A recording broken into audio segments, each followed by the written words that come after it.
오늘 은혜 받으실 말씀은 데살로니가 전서 4장 7절에서 8절까지의 말씀입니다. 우리 미미 자매님이 대독해 주시겠습니다. 하나님이 우리를 부르심은 부정하게 하심이 아니요 거룩하게 하심이니 그러므로 저버리는 자는 사람을 저버림이 아니요 너희에게 그의 성령을 주신 하나님을 저버림이니라. 아멘. 자, 우리 예수님을 믿는 사람과 예수님을 믿지 않는 사람의 이 가장 큰 차이점은 무엇이냐면 바로 이 거룩함입니다. 아담의 범죄함 이후로 이 모든 인류에게는 이 죄성이 그대로 이어지게 되어 있어요. 그래서 우리가 하나님을 대적하고 어떻게 예수님을 믿기 전에 하나님의 말씀을 듣기 전에는 근본적으로 사람의 마음에 나오는 모든 것들이 악으로부터 시작되기 때문에 하나님을 사랑할 수도 없고 하나님의 말씀에 순종할 수도 없고 항상 보면 이 죄성이 그대로 이어지는 거예요. 그래서 노아 시대 때도 하나님이 말씀하시기를 사람이 마음에 생각하는 것이 계획하는 것이 항상 악할 뿐임을 보시고 이렇게 말했어요. 그래서 선을 행하는 자는 하나도 없다는 것이 바로 이 성경입니다. 선을 행한다는 말은 무엇이냐면 세상적인 기준으로 봤을 때는 남들보다 조금 더 착하고 친절하고 이것을 선하다고 생각하는데 이 하나님의 기준으로 볼 때는 이 절대적인 선을 의미하는 거예요. 절대적인 선. 하나님의 기준으로 볼 때의 선은 뭐냐면 절대적인 선을 의미합니다. 다시 말하면 기준이 있다는 말이에요. 기준이 있다. 우리의 사람들이 얼마나 선하냐 악하냐를 판단할 때는 이것은 기준이 없어요. 그렇잖아요. 그런데 하나님이 보시는 선의 기준은 이 절대적인 기준이 있다는 말인데 사람이 선을 행하는 자는 하나도 없다라는 말은 뭐냐면 이 하나님의 절대적인 기준에 있는 선에 이를 수 있는 사람이 하나도 없다라는 말과 같습니다. 그래서 로마서 3장 12절 말씀 보시면 다 치우쳐 함께 무익하게 되고 선을 행하는 자는 없나니 하나도 없도다. 예, 아멘. 그래서 이 선을 행하지 않는다는 말은 뭐냐면 이 모두가 다 이 죄인의 신분으로서 원래는 마귀가 받아야 될 형벌을 사람도 같이 받을 처지에 놓였다라는 것을 의미합니다.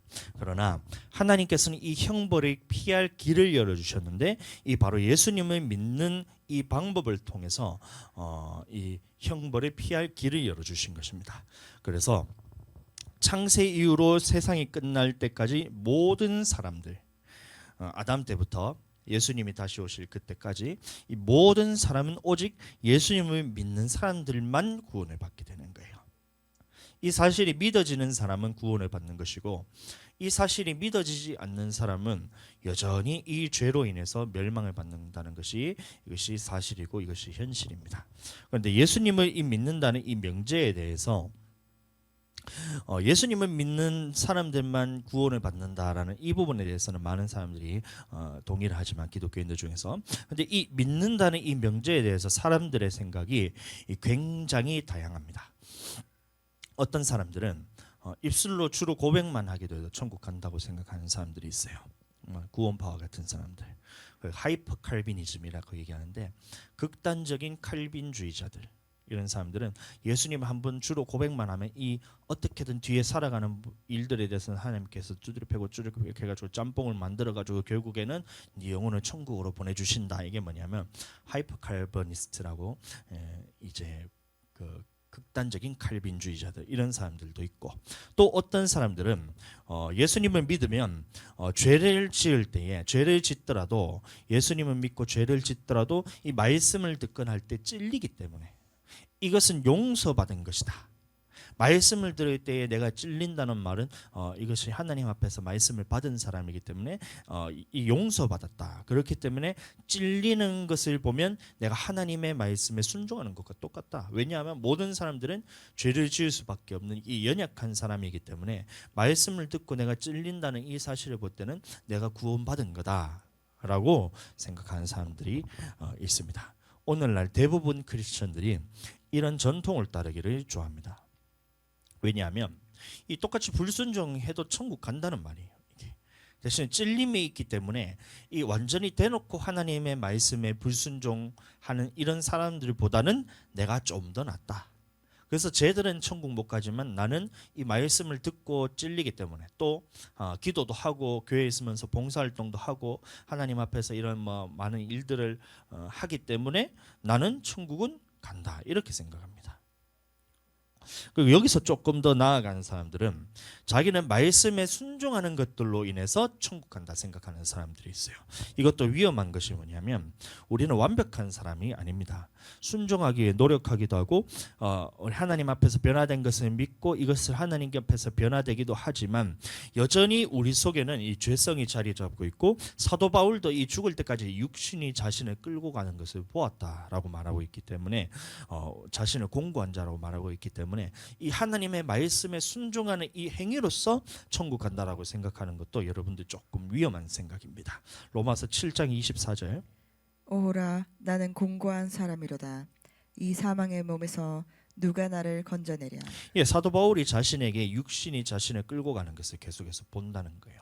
그래서 나는 어떻게 하냐면 나의 마음으로는 하나님을 섬기고 내 육신으로는 이 죄를 따라서 죄의 법을 섬긴다라고 말하면서 죽을 때까지 이 죄가 나를 끌고 가는 것을 사도 바울도 보았다는 것을 봐서 우리도 마찬가지로 죽을 때까지 내 속에서는 이 죄성들이 계속해서 드러나게 되는데 그럼 이거 죄를 짓는 것에 대해서 순종함으로만 내가 천국 간다 이렇게 생각하면 여러분들 그것은 교만한 거예요. 이러다가 그러다가 한번 넘어지게 되면 그러면 나는 천국 못 가나요? 이런 문제가 발생하는 거예요. 하나님의 말씀에 모든 말씀에 순종해야 천국 간다. 물론 하나님의 말씀에 순종해야 천국 가지만 이 불순종하고 한번 넘어져서 죄를 짓게 되면 그러면 천국 못 가나요? 이런 문제가 발생되는 거예요. 자, 그래서 이것은 교만한 것이고 어떻게 보면 이게 불가능하다고 여러분들 그렇게 보실 수도 있어요. 그래서 우리는 죄를 짓더라도 하나님 앞에서 이것을 죄를 회개를 하고 예수 그리스도의 십자가 앞에서 이것을 깨끗함을 사함을 받고 그래서 회개와 용서가 회개와 말씀의 순종이 같이 가야 된다는 겁니다.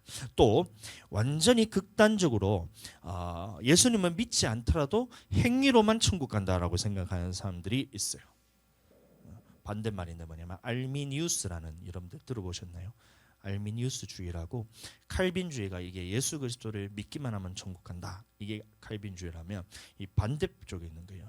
예수님을 믿는 게 아니고 나는 말씀에 순종하는 이 행동으로서만 행위로만 천국 간다. 구원받는다. 천국 간다. 이렇게 생각하는 게 이 알미니우스주의인데 예수님을 믿지 않더라도 말씀대로 순종하면서 살기만 하면 그 행위로 천국 간다 이렇게 생각하는 사람들이 있어요. 이런 사람들이 많습니다. 세계적으로 보면 WCC라는 이런 세계 기독교 연합 이게 이름은 기독교 연합이지만 그거는 기독교 연합이 아닙니다. 얘네들이 주장하는 게 뭐냐면 세계에는 수많은 종교들이 있는데 이 다른 종교에도 구원이 있다라고 얘기하는 거예요. 기독교에는 예수님이 구원자고 이렇게 예수님의 믿음을 통해서 구원받듯이 이 세계에 있는 종교들의 다 각기 종교 지도자를 있잖아요. 이슬람에는 알라가 있고 그다음에 힌두교에는 뭐 그런 신들이 있고 그다음에 불교에는 석가가 있고 그러니까 이런 이름은 다르지만 기독교의 예수님처럼 각기 종교에 있는 그런 이제 신들 구원자들의 믿음을 통해서 이 믿는 신들에 의해서 그 구원의 길이 다양하다라고 얘기하는 게 이 WCC에서 주장하는 거예요. 그게 완전 이단입니다. 그래서 예수님을 믿음으로 구원받는다는 사실에는 모두가 동의하지만 이 예수님을 믿는다는 이 명제에 대한 이해가 다들 다르기 때문에 이 각기 다른 신앙의 형태로 살아가는 거예요.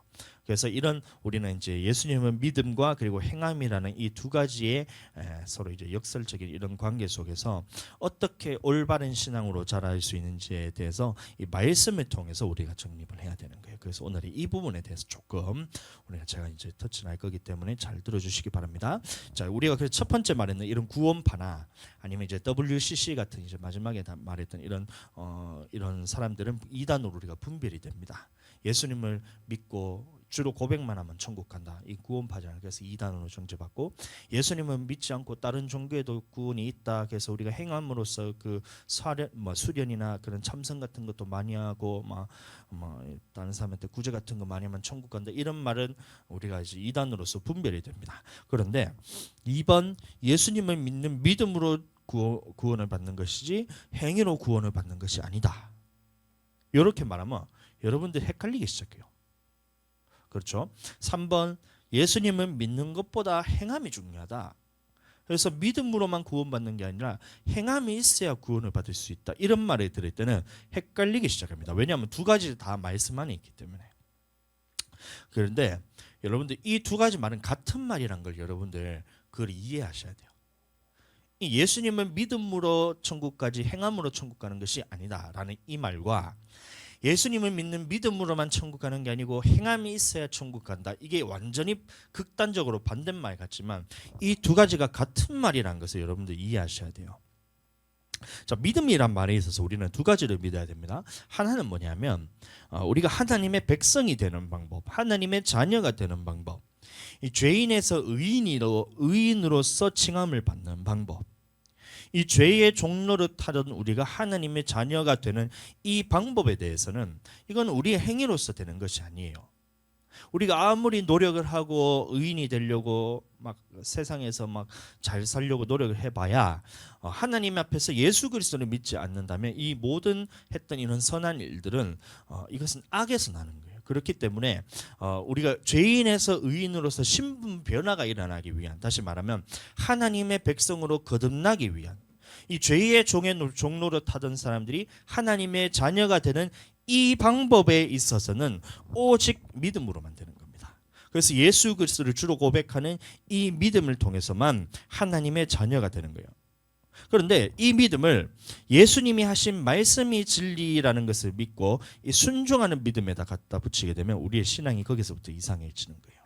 하나님께서 그럼 예수님을 믿는 그 믿음이라 했을 때에, 그럼 예수님을 믿는다 했을 때 이 하나님의 자녀로서 변화되는 이 믿음이 있고, 예수님이 하신 말씀이 진리라 생각하고 순종하여서 영혼 구원에 이르는 믿음인데, 이 두 가지는 다른 믿음인데, 이 예수 그리스도를 믿는 믿음을 이 말씀에 순종하는 믿음에다 갖다 붙이게 되면 어떻게 되냐면 그때부터 우리 신앙이 이상해지는 거예요.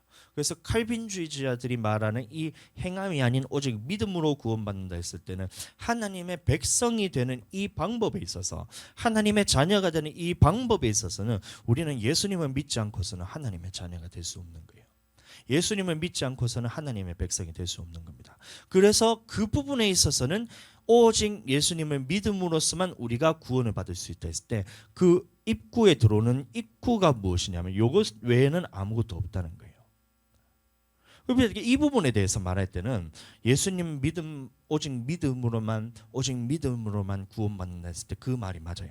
그런데 두 번째 오늘 본문의 말씀이 바로 그 말씀인데, 예수님을 믿는 사람들이 어떻게 마침내 영혼 구원에 이르나 이 부분에 대해서 천국으로 들어갈 수 있는 믿음은 뭐냐면 우리의 행함이 있어야 된다는 겁니다. 자, 그래서 데살로니가 교인들은 이미 바울이 복음을 전했을 때 믿었던 사람입니다.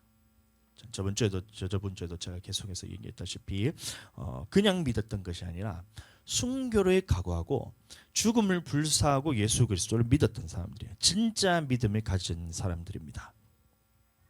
사도 바울이 데살로니가에 있었을 때 이 데살로니가에 있었던 교회 성도들에게 얘기하는 게 뭐냐면, 너희가 지금 예수 그리스도를 믿으면 너희에게 핍박이 있을 것이고 환난이 있을 것이고 너희가 장차 죽음에 내어주는 그런 큰 환난이 있을 것이라고 이렇게 예언을 했습니다. 데살로니가 전서 3장 4절.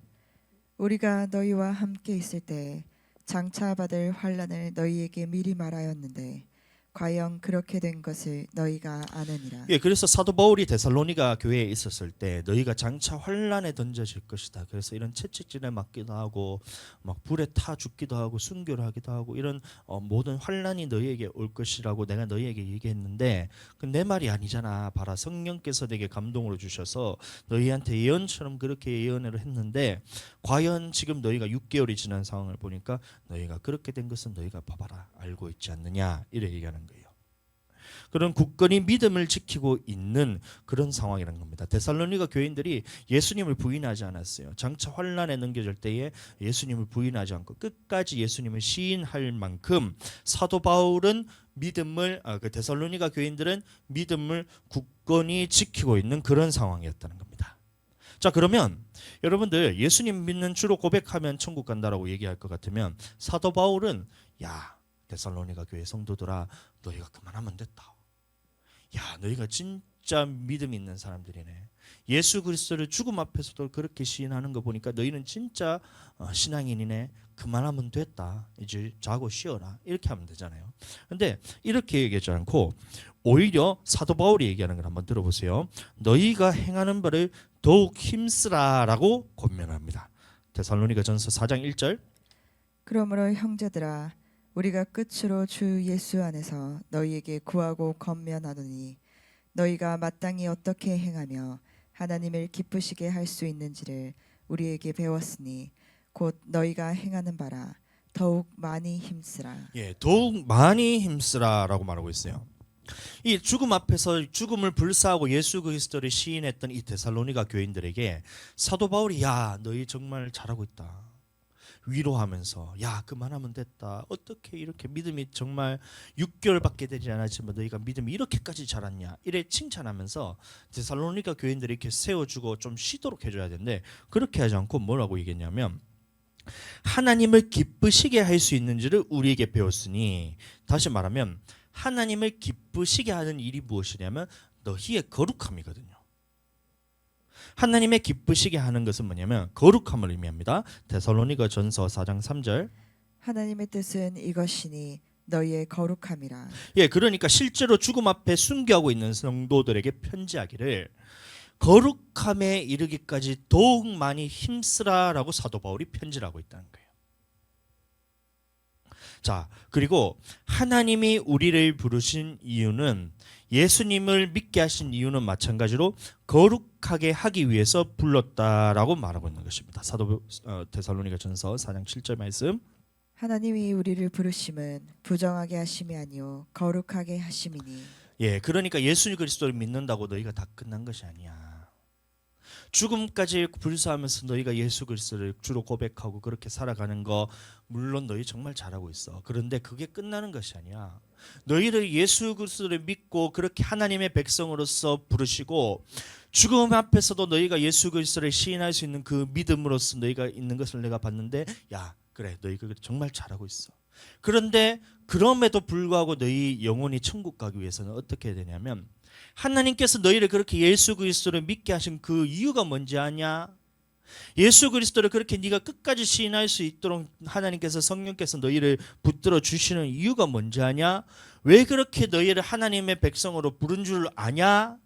왜 너희를 하나님의 백성으로 부른 줄 아냐? 왜냐하면 부정하게 하심이 아니고 거룩하게 하기 위해서 너희를 그렇게 불렀다는 거예요.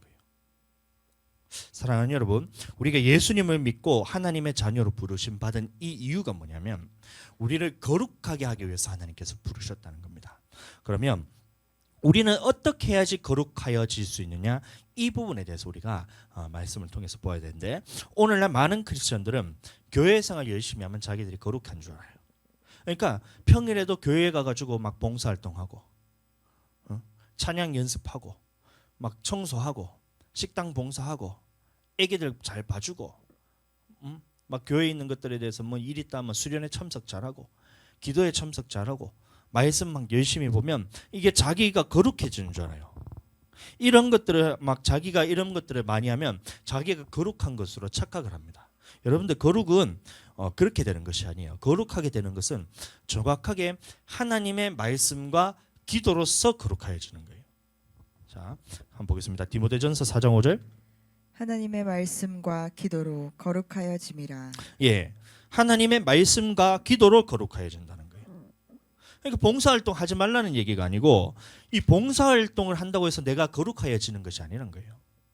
물론 은혜를 받아서 이것이 하나님의 성전을 세우기 위해서 하나님의 말씀을 근거로 하는 거기 때문에 이것이 하나님 앞에서 세워지는 것은 맞지만 내가 열심히 봉사하고 차량 봉사하고 식당 봉사하고 막 그 교사로 섬기고 찬양단으로 섬기고 이렇게 한다고 해서 이것이 거룩하게 한다는 것과는 다르다는 얘기인 겁니다.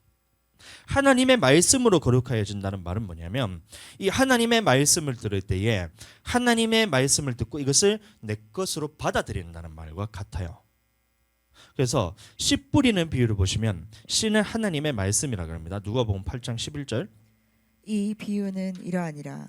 씨는 하나님의 말씀이요. 예, 씨는 하나님의 말씀이란 거예요.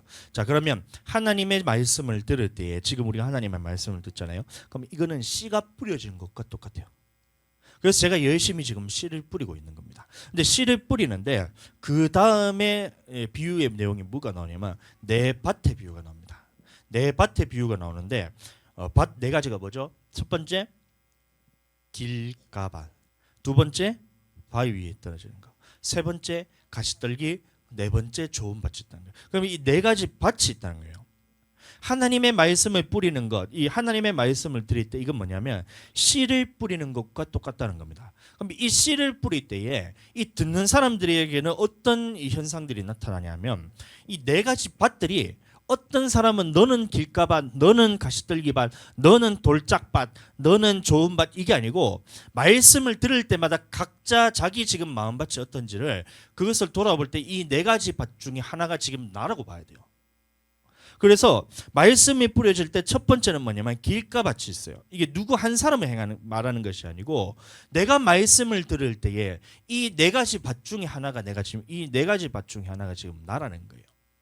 그럼 길가밭이란 말은 뭐냐면 길에 뿌려지면 그 새들이 와서 쪼아 먹는다는 겁니다. 곡식을 이 씨를 이렇게 이거 밭에다 착 뿌리면 길가에 떨어지는 씨들은 어떻게 되냐면 새들이 와서 이렇게 쪼아 먹어요. 쪼아 먹는다는 거예요. 그럼 이게 뭐냐면 말씀을 들었는데 즉시로 마귀가 와서 이 말씀을 빼앗아 버린다는 거예요. 다시 말하면 안 믿는 사람들, 믿지 않는 사람들은 예수 그리스도를 믿지 않는 사람들은 아무리 말씀에 대해서 얘기해봐야 이게 귀에 들리지가 않아요. 하나님의 말씀에 대해서 이렇게 우리가 살아야 됩니다. 하나님의 말씀에 이렇게 말씀하셨으니까 우리는 이 하나님의 말씀에 순종함으로써 살아야 됩니다 하잖아요. 그래봐야 안 믿는 사람들은 귀등으로 안 들리는 거예요. 또 어떤 사람이 있냐면 예수님을 믿는다 할지라도 예수님을 믿는 믿음으로만 천국까지 말씀에 순종하는 것은 자기 구원과 상관없다는 사람들이 있잖아요. 그런 사람들도 마찬가지로 귀에 말씀이 딱 뿌려졌을 때에 이 말씀이 마음밭에 딱 뿌려졌을 때 이 말씀이 심기지가 않아요. 여러분들 그런 경험을 말씀을 안 전해보니까 잘 모르겠지만 말씀을 전해보잖아요. 그럼 말씀을 전하면 어떨 때는 보면 어떤 사람들이 이 말씀을 정말 사모하면서 받으면서 촉촉하게 그 마음밭이 딱 뿌리기만 하면 이게 막 신겨가지고 막 이 마음밭이 막 쿡쿡 신기는 사람들이 있어요. 우리 교회 성도들 같은 사람들. 그런데 어떤 데 가보잖아요. 말씀을 딱 듣잖아요. 이래 듣는 거예요. 니는 말씀을 해봐라. 말씀 한번 해봐라. 나는 어떻게든 이 말씀에 대해서 한번 안 받아들이려고 작정을 하고 이런 듣는 사람들이 있어요. 왜 그런지 몰라. 아니 그렇게 이제 힘들게 그 예배드리러까지 나와가지고 그러면 예배를 드리고 하나님의 말씀을 받고 촉촉하게 이걸 심어가지고 돌아가면 되는데 한번 뿌려봐라. 내가 이 말씀을 받나 봐라. 또 내한테 어떤 말씀하는지 한번 들어보자. 이런 식으로 받아들이는 사람들이 있어요. 말씀대로 살지 않아도 된다는 사람들. 마음이 탁 막혀버려요. 어떻게 하나님의 말씀대로 다 순종하면서 살 수 있어? 너무 율법 제기하면서 마음을 딱 닫아버리는 사람들은 예수님이 이렇게 말씀하셨습니다. 예수님이 이렇게 말씀하셨습니다. 우리에게 주신 말씀이 이 말이잖아요. 이게 영이고 생명이고 이 말씀대로 우리가 살아야 됩니다.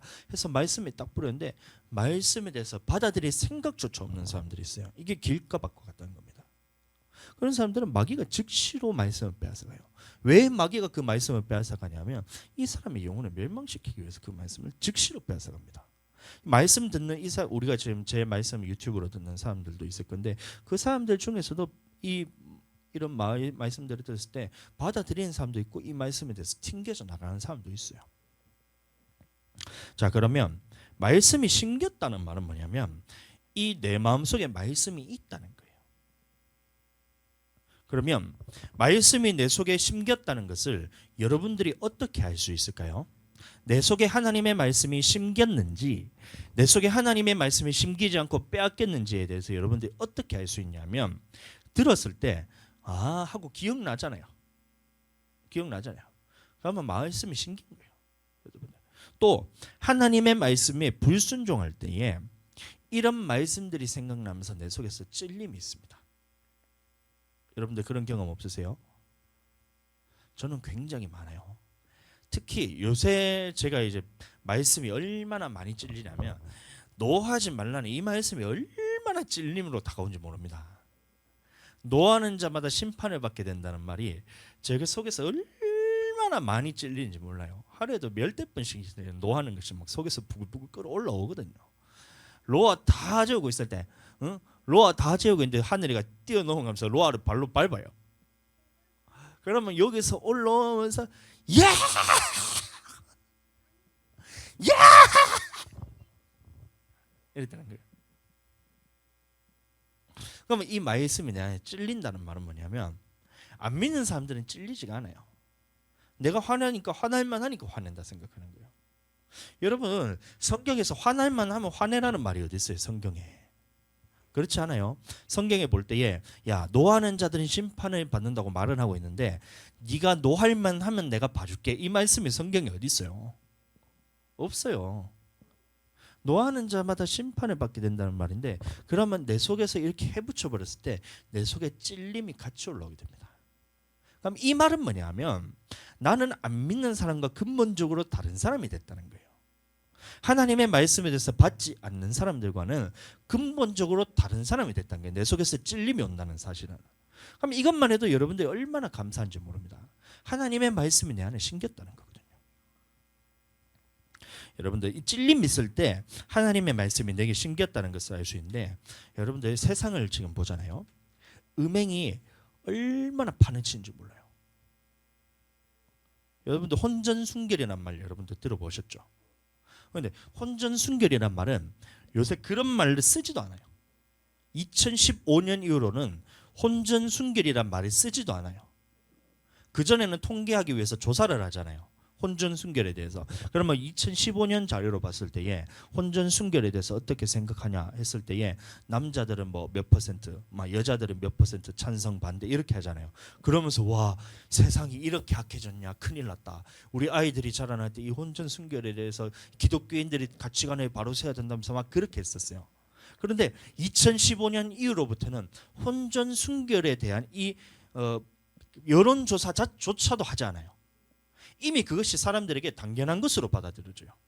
그래서 2022년도에 한 설문조사에 따르면 혼전순결에 대해서 어떻게 생각하느냐고 안 물어요.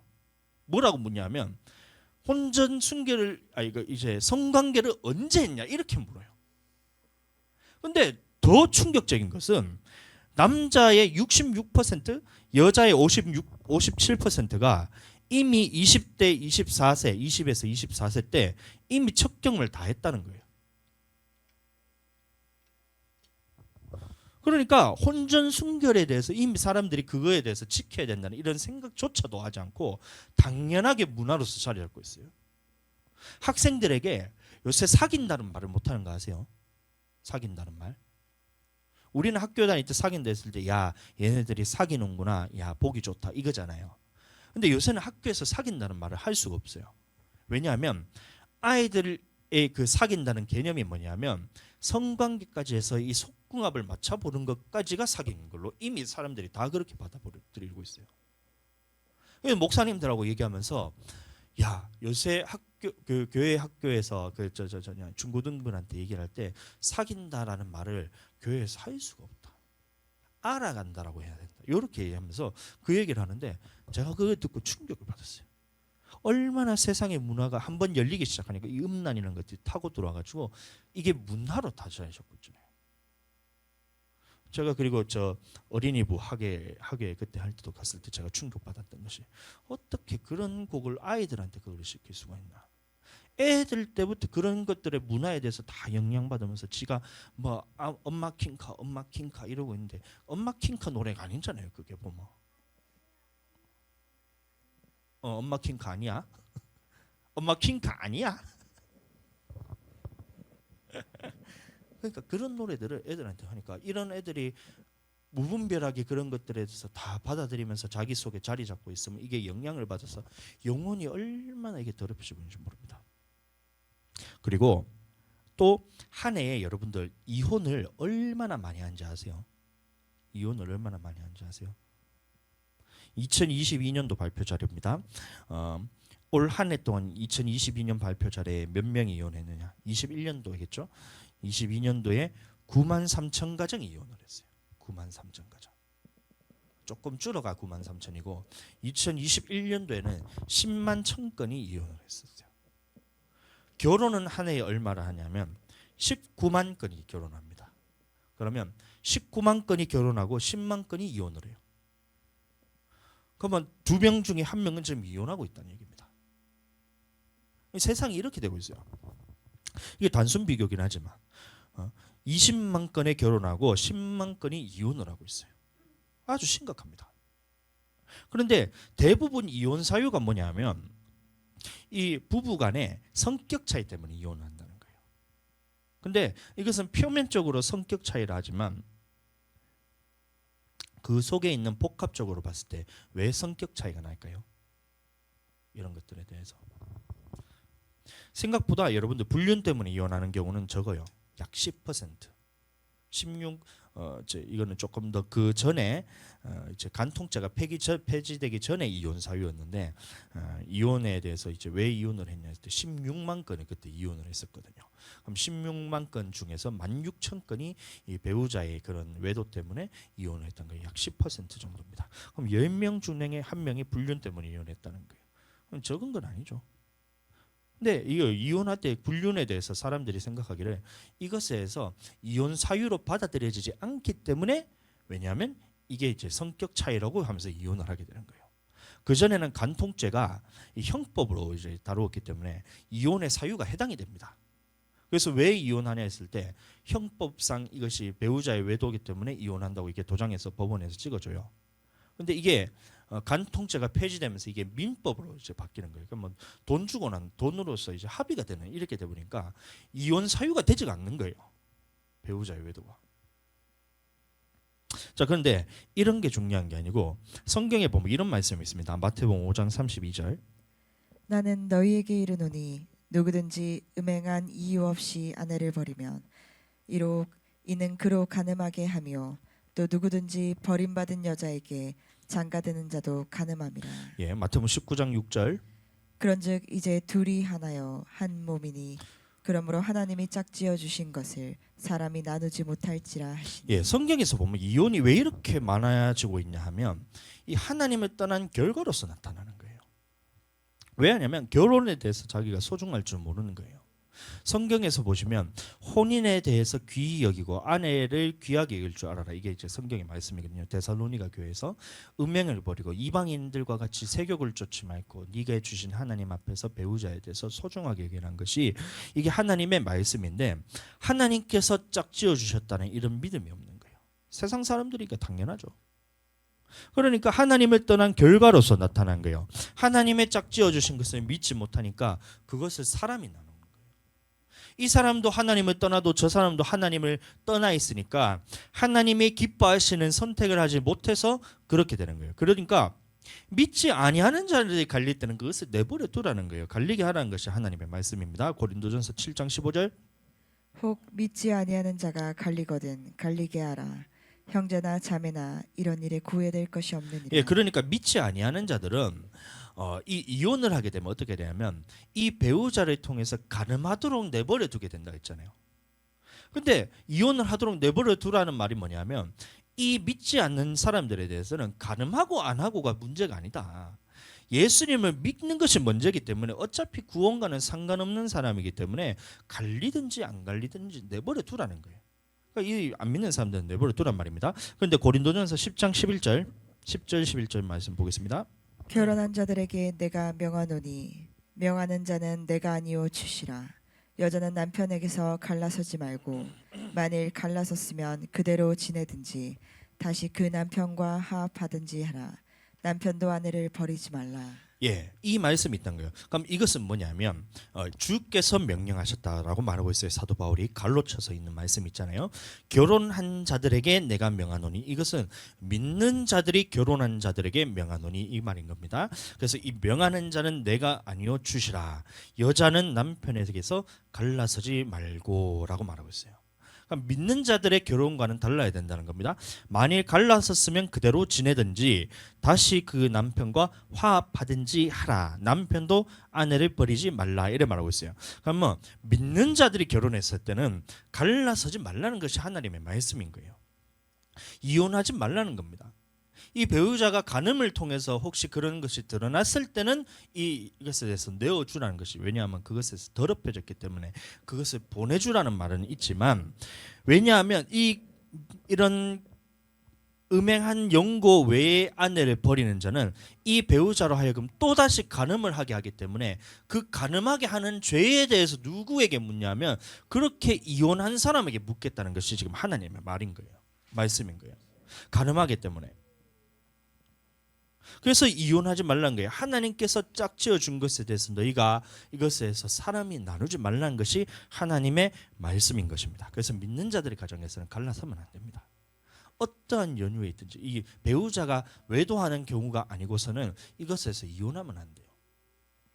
그 다음에 고린도전서 12장 14절, 그 나머지 사람들에게 내가 말하노니 이는 주의 명령이 아니라 만일 어떤 형제에게 믿지 아니하는 아내가 있어 남편과 함께 살기를 좋아하거든 그를 버리지 말며, 어떤 여자에게 믿지 아니하는 남편이 있어 아내와 함께 살기를 좋아하거든 그 남편을 버리지 말라.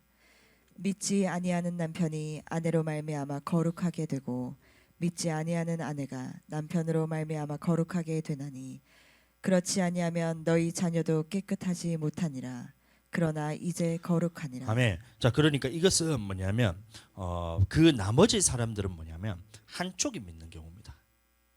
안 믿는 사람들은 갈라지도록 내버려 두고, 믿는 사람들은 너희는 갈라지지 말고. 근데 이것도 아니고 저것도 아닌 사람, 다른 사람들이잖아요. 나머지 사람들은 뭐냐면 둘 중에 한 사람이 예수님을 믿는 경우예요. 우리 성도들 같은 경우죠. 이때는 어떻게 말하고 있냐면 조건부입니다. 믿지 않는 배우자가 같이 살려고 하면 데리고 살아라는 얘기예요. 갈리지 말고 데리고 살아라. 우리 교회 성도들 보면 제가 너무 감사해요. 같이 살고 싶어 하잖아요. 절대로 못 놓잖아요. 그래서 그럴 때는 어떻게 하냐면, 여러분들 여기서 하나님의 말씀에서 잘 은혜 받으시길 바래요. 주도권이 여러분한테 있어요. 데리고 살아라는 얘기예요. 근데 이것은 이제 사도 바울이 갈로 쳐서 이제 얘기했잖아요. 주의 명령은 아니다. 주의 명령은 아니다. 주의 명령은 아니지만 조건부로서 믿지 않는 배우자가 같이 살려고 하면 갈리지 말고, 믿음 때문에 배우자가 갈리려고 하면 그때는 여러분들이 갈라서도 된다는 겁니다. 자, 우리 교회는 믿는 것 때문에 사람들이 핍박받는 경우가 없어요. 그렇죠? 근데 많은 사람들이 우리 교회 성도들 같은 경우만 있는 게 아닙니다. 어떤 사람들은 예수님 믿기 전에 둘이가 결혼했다가 한 사람이 예수님을 믿어요.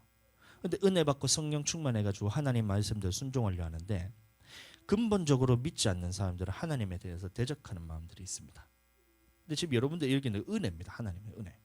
근데 이게 얼마나 핍박이 강도가 세냐 하면, 마귀가 이 사람을 완전히 사로잡아 버려요. 그래서 어떨 때 보면 집사님 중에 한 분이 어느 날 바리깡으로 머리카락이 다 밀려와요. 칼에 목에 보니까 칼자국이 있어요. 칼자국이.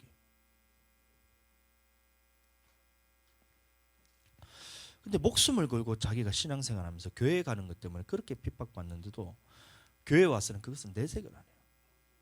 웃으면서 성도들한테 방긋방긋 웃으면서. 그럴 때는 어떻게 되냐면, 남편이 같이 살려고 할 때는 같이 살겠지만 이런 것 때문에 핍박 때문에 못 견딜 경우에는, 그래서 제가 조건부로 말했는 것이 뭐냐면, 믿음 때문에 이 배우자가 갈라서려고 하면 그때는 놓아줘도 된다. 놓아줘도 된다라는 것이 이게 이제 하나님 앞에서 말씀인 겁니다. 거룩하게 살려고 하는데, 하나님 앞에서 믿음 지키려고 살려고 이렇게 발버둥 치고 있는데, 이것 때문에 배우자가 핍박을 하고 같이 살기 싫어할 때는 그때는 갈라져도 된다라고 말하고 있는 겁니다. 그러나 이것은 주의 말씀이 아니기 때문에 신중하게 결정해라라는 것이 하나님의 말씀인 겁니다. 고린도전서 7장 15절. 하나님은 화평 중에서 너희를 부르셨느니라. 예, 그래서 결혼에 대해서 이제 말하기를, 하나님 앞에서 너희는 화평 중에 너희를 부르셨기 때문에 이런 문제가 생길 것 같으면 예를 들어서 이혼했을 때 이게 때문에 문제가 생길 것 같으면 여러분들 그것은 하시면 안 되는 거예요.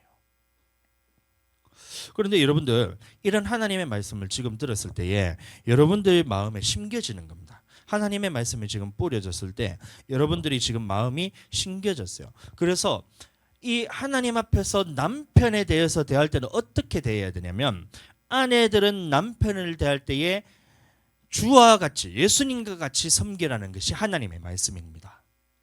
예, 보세요. 그래야 안 믿는 남편이 아내로 말미암아서 거룩하게 된다는 거예요. 여러분들 믿지 않는 여러분들 남편이 있으신 아내 여러분들을 잘 들어보세요. 그러면 여러분들은 가정에 가서 어떻게 하셔야 되냐면 남편에 대해서 주와 같이 모시고 사셔야 돼요. 이게 성경의 말씀입니다.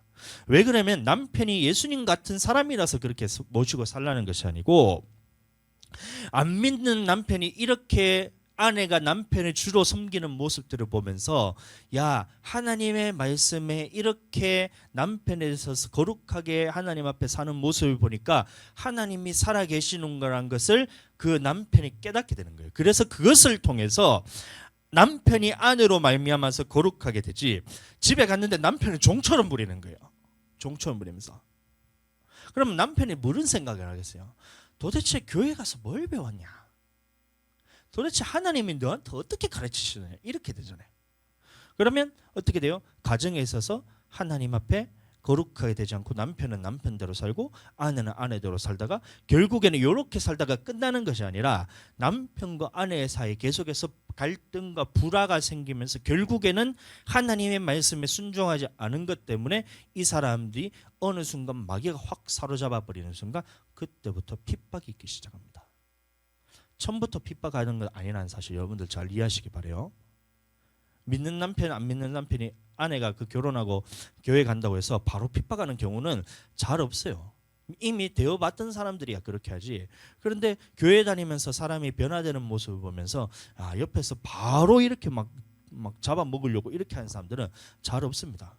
그런데 이런 부분에 있어서 내가 남편과 아내와 관계에 있어서 하나님의 말씀대로 내가 순종하지 않고 불순종함으로 인해서 내가 이런 남편에 대해서 집에 갔을 때 종처럼 부리기도 하고 평상시에 변화 없이 내가 그냥 살아가잖아요. 그럼 이런 것들 때문에 그 안에서 고통과 하나님 앞에서 이런 상처들이 쌓이게 돼요.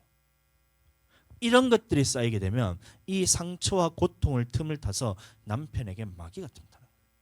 그때의 아내에게 확 덮치는 순간 아까 말했던 그런 일들이 벌어지는 거예요. 바리가랑 머리를 밀어버리든지 가위를 가지고 목을 그어버린다든지. 그러니까 이런 핍박받기 전에 여러분들 하나님의 말씀대로 남편의 예수님과 같이 잘 섬기게 되시기를 축복합니다. 또 남편들은 아내를 내 몸과 같이 사랑해야 되는 거예요. 안 믿는 남편이 집에 갔을 때에 아내를 대할 때는 어떻게 대해줘야 되냐면 자기 몸과 같이 가장 귀한 것으로 나보다 연약한 그릇으로 여겨서 잘 대해줘야 된다면 죄송합니다 사모님 죄송합니다. 제가 그러지 못하는데 저도 잘 안 되는데 안 믿는 남편이라면 믿는 남편이라면 안 믿는 아내가 있는 사람이 있다면 집에 가서 어떻게 하냐면 아내를 정말 내 몸같이 더 아끼고 사랑해줘야 되는 거예요. 그런데 아내를 함부로 대하고 막 아끼지 않으면 마찬가지로 그 아내가 무슨 생각하겠어요? 야 교회 가도 똑같네. 교회 가도 소용없네. 이렇게 된다는 거예요. 그럼 아내가 남편으로 말미암아서 거룩하게 돼야 되는데 이 사람도 거룩하게 하나님 앞에서 이것을 고쳐지지 않고 하나님 앞에서 변화되지 않으니까 여전히 안 믿는 사람도 교회 다니는 사람들 보고 거룩하게 변화가 돼야 되는데 똑같이 거룩하지 않는 쪽으로 계속해서 나아가게 된다는 거예요. 그렇게 돼버리면 결국에는 어떻게 돼요? 마찬가지입니다. 이렇게 되는 거예요. 자 그런데 이 말씀이 심겼을 때에 이것을 심어 놓는다고 해서 여러분들 속에서 자라는 것은 아닙니다. 하나님의 말씀을 제가 뿌렸을 때 여러분들의 말씀을 들었을 때 마음에 심기게 됩니다. 이 마음에 심겼을 때에 예수님을 믿지 않는 사람이나 믿더라도 예수님의 말씀대로 살지 않아도 된다는 사람과는 여러분들의 근본적으로 다른 사람이에요. 완전히 변화된 사람입니다. 근본적으로 다른 사람으로서 거룩한 씨가 그 속에 심겨진 사람이라는 말인데 이 씨가 내 속에서 자라기 위해서는 가만히 심어둔다고 여러분들 그게 자라는 것이 아닙니다. 자, 금요일에도 제가 말씀드렸지만 씨를 심었으면 그 씨에다가 무엇을 해야 되면 물을 주고 햇빛을 비춰주고 이렇게 해서 이것을 자라도록 해야 되는데 씨만 심어놓고 그냥 가만히 내버려 두는 거예요. 한 번씩 이제 어린이집에서 보면 식물을 갖다 금요일날 예배 드렸어요? 금요일날 예배 보셨어요? 유튜브로? 안 봤어요? 제가 말씀을 제가 다시 역시 저에게 이런 말씀을 다시 전할 수 있는 기회를 주시기 위해서 이제 어떻게 그렇게 목숨 걸고 예배를 안 드시려고 그렇게 하시 목사님 위해서 그런 거라 생각하는데 어린이집에 가잖아요. 그럼 한 번씩 화분을 줍니다.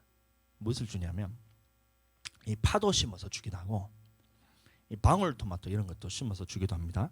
자, 그래서 심어서 보내주면 처음에는 저희가 물을 줍니다. 물을 이렇게 주면서 막 3일에 한 번씩 막 일주일에 한 번씩 물을 듬뿍 줘가지고 햇빛에 내놓으면 자란다 하더라고요.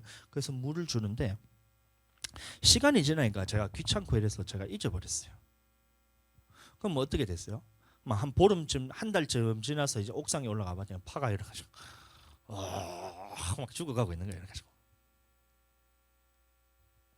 여러분들 말씀 들을 때 혹시 그렇게 말씀 듣는 거 아니에요? 씨를 뿌려두고 심어두고 파를 심어두고 이렇게 자라도록 해야 되는데 야 파가 심겼으니까 지가 알아서 자라겠지. 혹시 이렇게 생각하고 있는 거 아니에요? 시간이 지나니까 어떻게 돼요? 완전 말라 비틀어져가지고 이게 고문 받는 거예요. 물고물 받는 거, 물고문 받는 거. 이 파가 다 씻들어가지고 죽어가는 거예요. 여러분들 말씀은 씨라 그랬습니다.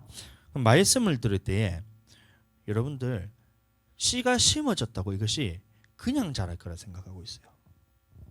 귀하게 여기고 관심 가져주고 물도 주고 햇빛도 비춰주고 영양소도 공급해주고 이렇게 해야지 그 작물이 자라는데 심어놨으니까 알아서 자라겠지 이렇게 생각하고 있는 거예요. 말씀을 들었으니까 내 영혼이 자라겠지. 말씀을 들었으니까 나는 거룩해지겠지. 여러분들 이렇게 말씀 들을 때 하지 않으세요? 그럼 결과가 어떻게 되겠어요? 심기기는 심기였지만 이 말씀이 내 속에서 자라지 않는 거예요.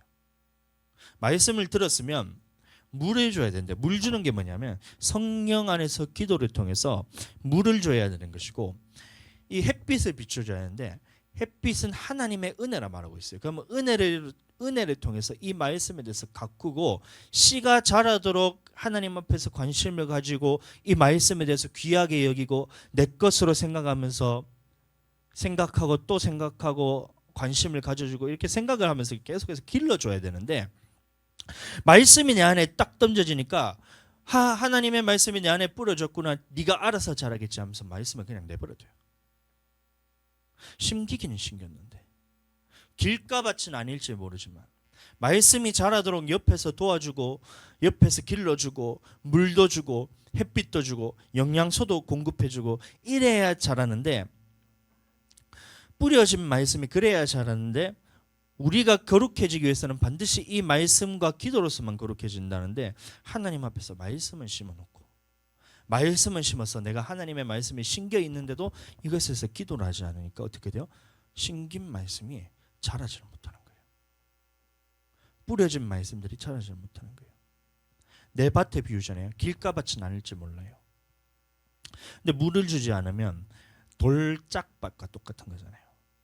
물이 없으니까 뿌리가 없어서 말라서 죽는 겁니다.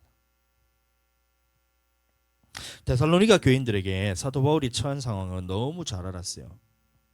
사도 바울이 데살로니가 교인들에게 말씀을 전할 때 이 처한 상황이 어떤 상황인지 너무나 잘 알았어요. 극심한 상황에서 성도들이 순교하고 있는 상황입니다.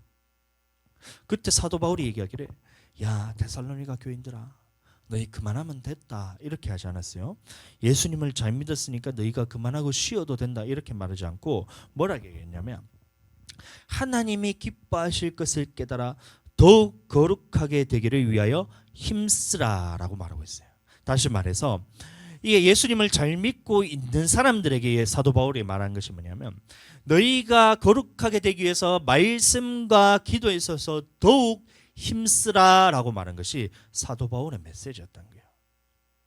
하나님께서 우리를 부르신 이유는 예수님을 믿고 우리를 구별하게 하신 이유는 뭐냐면 우리를 거룩하게 하기 위해서 우리를 부르셨으니까 이 하나님의 부르심에 저버리지 말고 더욱 말씀과 기도로서 힘써서 거룩함을 이루기를 여러분들 힘써라고 우리를 부르셨다는 사실 여러분들 기억하게 되시고, 그렇게 되기를 예수님의 이름으로 축복합니다. 말씀 뿌렸다고 해서 여러분들 그것을 내팽개쳐 주시고 그것을 버려두시면 안 돼요. 거룩하게 되기 위해서는 반드시 말씀과 기도로서 거룩해진다 했기 때문에 두 가지가 다 있어야 되는 겁니다. 말씀을 심는 것도 내게 있어야 되지만, 말씀을 심었다고 내가 거룩해지는 것이 아니라, 내가 찔린다고 해서 이것이 거룩해진 것이 아니라, 이 말씀이 심어졌다면 이것을 물어주고 햇빛을 비춰주고 사랑으로서 보살펴서 이 말씀이 내 속에서 자라야 내가 거룩해지는 거예요. 그러니까 여러분들 이 거룩함에 더욱 힘쓰게 되시기를 다시 한번 예수님의 이름으로 축복합니다.